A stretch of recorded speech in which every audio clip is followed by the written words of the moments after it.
In diesem Video geht es heute jetzt darum, das Türschloss auszubauen.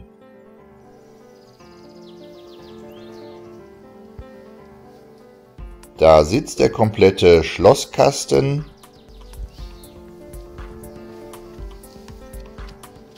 Diese und diese 3 Schrauben und diese 2 Schrauben, die dort sitzen, muss man entfernen.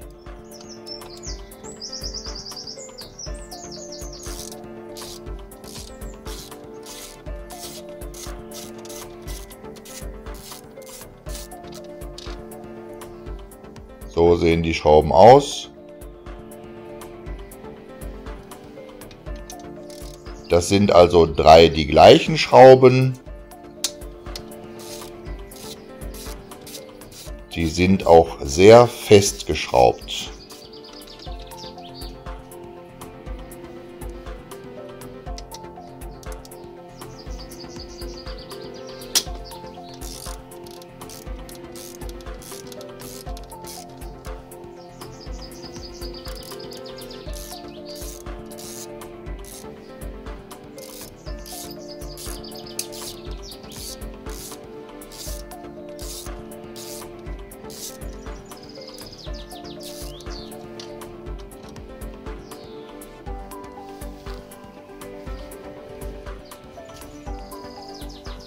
Jetzt müssen diese 2 Schrauben noch rausgeschraubt werden.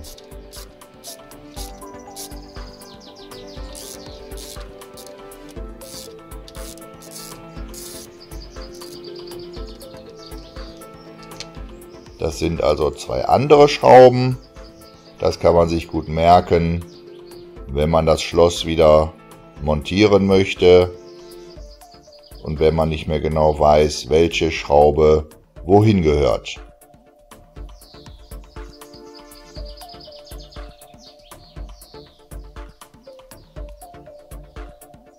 Die sind unterschiedlich lang, wie man sieht.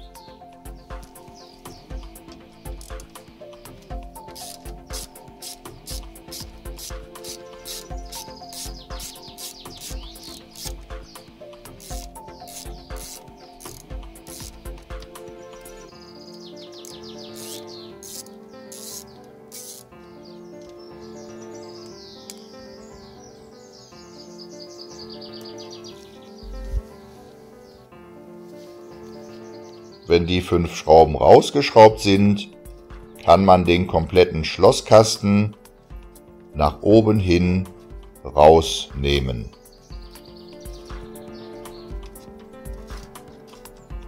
Nicht zu stark dran ziehen, da hängen noch Kabel dran. Ich habe als erstes den Bautenzug ausgehängt.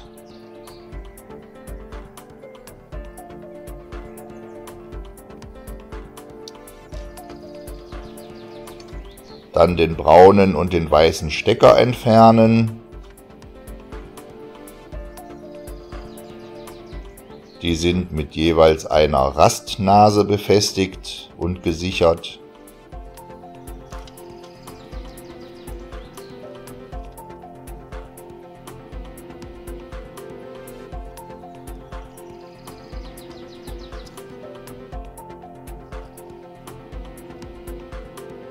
Dann gibt es noch einen Stecker, den kann man auch ganz einfach entfernen. Dann hat man den kompletten Schlosskasten in der Hand und kann diesen entfernen.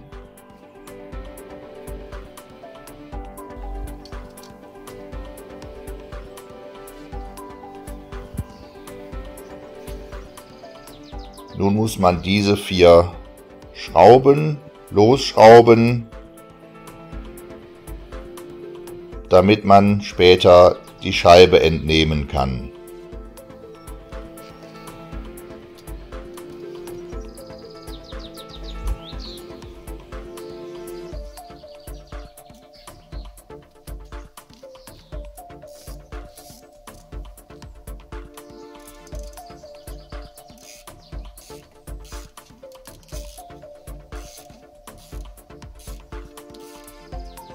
Hier entferne ich einen Stopper. Der sorgt dafür, dass die Scheibe nicht zu hoch ausgefahren werden kann.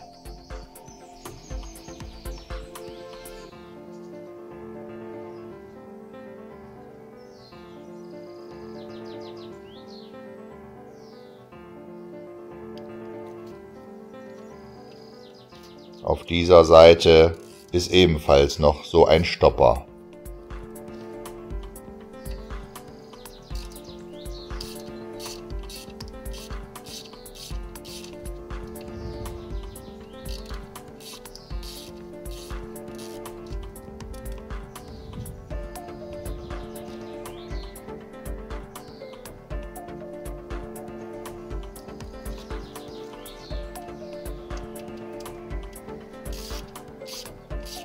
Das sind jetzt die beiden eigentlichen Schrauben, die die Scheibe an der Hebemechanik festhalten.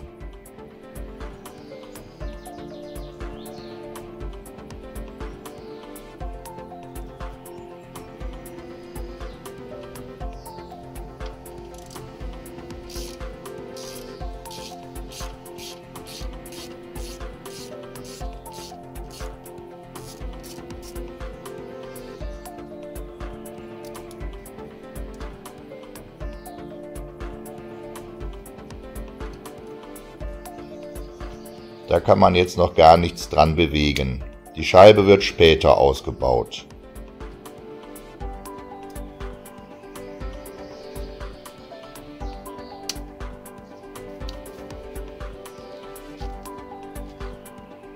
Diese beiden Schrauben muss man entfernen, damit man die kleine Dreiecksscheibe entnehmen kann.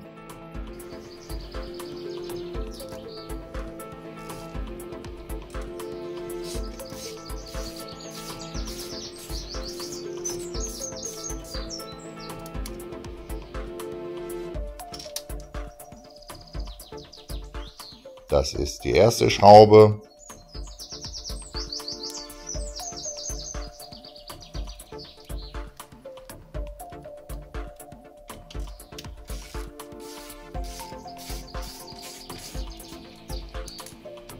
Das ist die zweite Schraube. Diese beiden Schrauben sind unterschiedlich groß.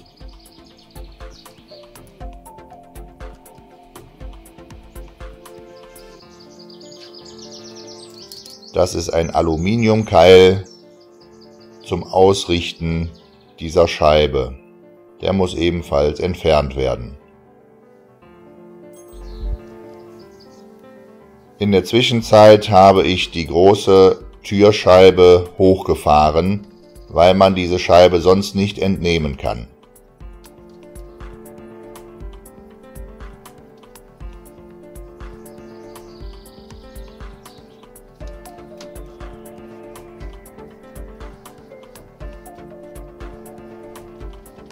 Ich habe diese Arbeit mit viel Gefühl gemacht, damit die Scheibe nicht zerbricht.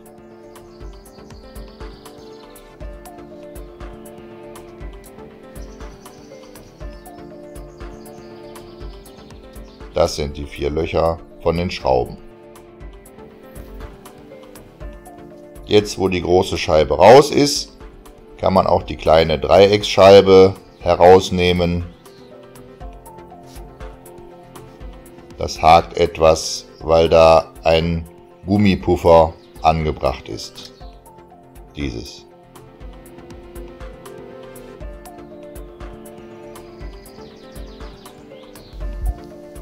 Nachdem ich die Scheiben ausgebaut hatte, konnte ich dann diese Gummidichtung ausbauen. Diese kann man ganz einfach nur abziehen. Die weiche Seite gehört in Richtung Scheibe.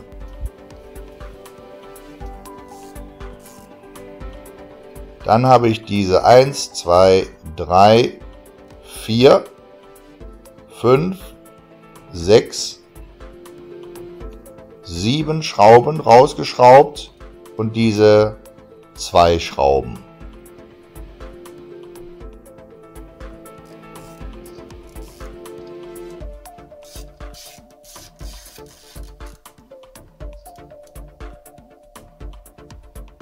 So sehen diese Schrauben aus. Die haben ein selbstschneidendes Gewinde.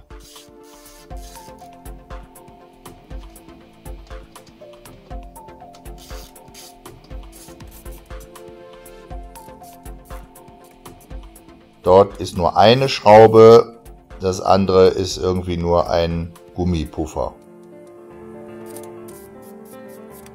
Ich habe das hier mal ein kleines bisschen schneller laufen lassen, das Video.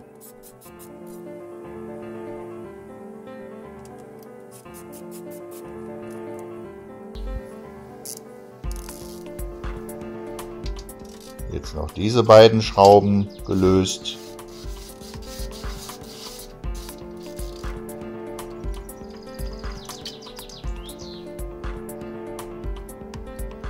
Da gibt es diese Bleche, die man beachten muss.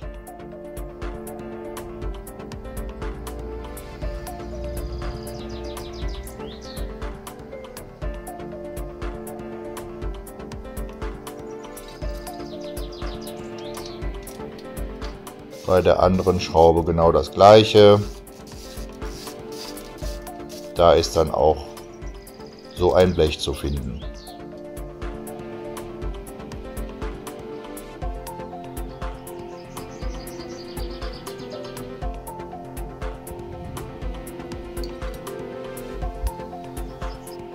Als nächstes habe ich dann die Türscharniere entfernt.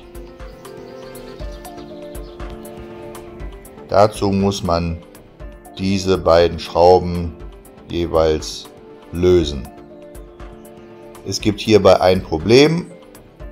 Man kommt sehr schlecht mit einer Knarre an diese Schraubenköpfe. Deswegen habe ich mir einen dicken Bit besorgt mit der richtigen Torx-Größe. Da kann man mit einem 10er Maulschlüssel dieses Bit greifen und damit die Schrauben lösen. Ich habe hierbei allerdings schon vorgearbeitet, weil diese Schrauben sehr, sehr fest geschraubt waren. Deswegen habe ich diese schon im Vorfeld mit einer Verlängerung gelöst.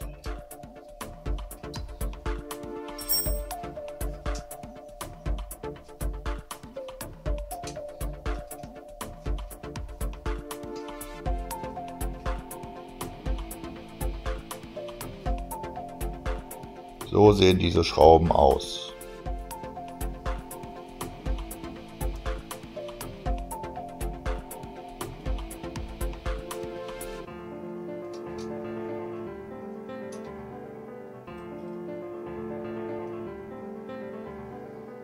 Ich zeige das gleich auch noch mal in Nahaufnahme.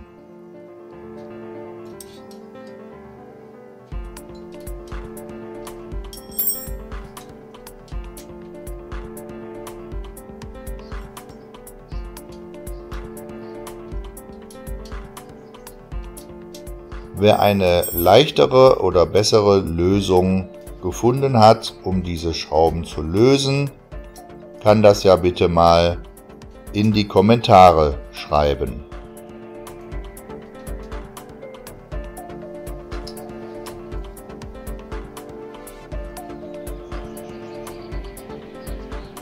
Unter dem Scharnier ist auch wieder ein Winkel zu finden.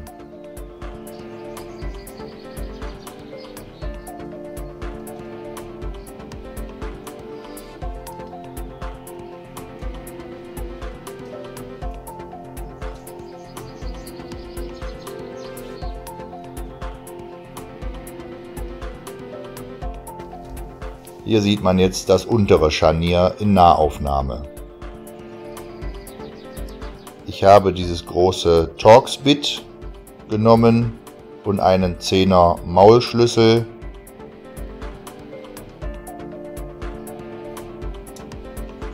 Damit konnte ich die Schrauben gut lösen.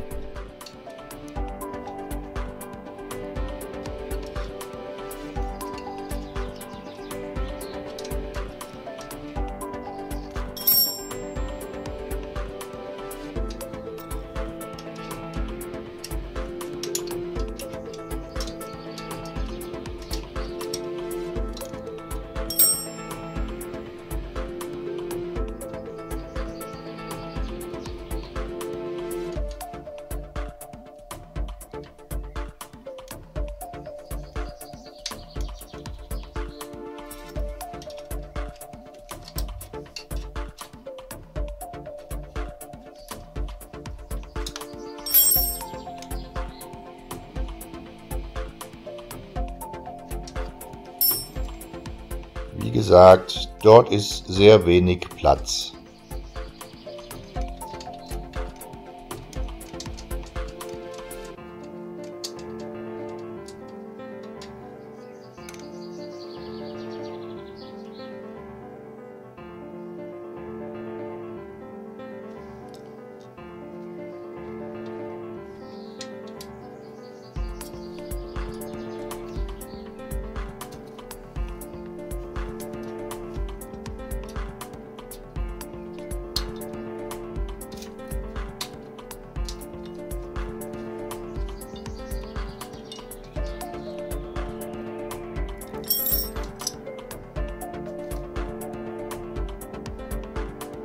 Hier sieht man jetzt, dass zwischen Türrahmen und Scharnier so ein zusätzliches Blech angebracht ist.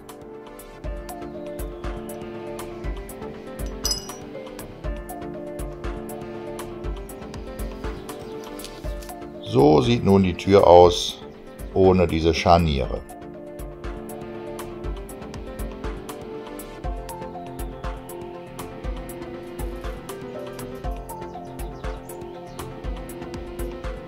Ich hoffe, dass ich dir auch dieses Mal wieder mit meinem Video helfen konnte. Wenn dir mein Video gefallen hat, dann gib mir bitte einen Daumen hoch. Aber noch wichtiger wäre mir, dass du meinen Kanal abonnierst, damit ich weiß, dass ich auch für dich hier weitermachen soll mit meinen Videos. Vielen Dank fürs Zuschauen und wir sehen uns bei meinem nächsten Video. Bitte klick auf Daumen hoch und abonniere meinen Kanal bitte jetzt.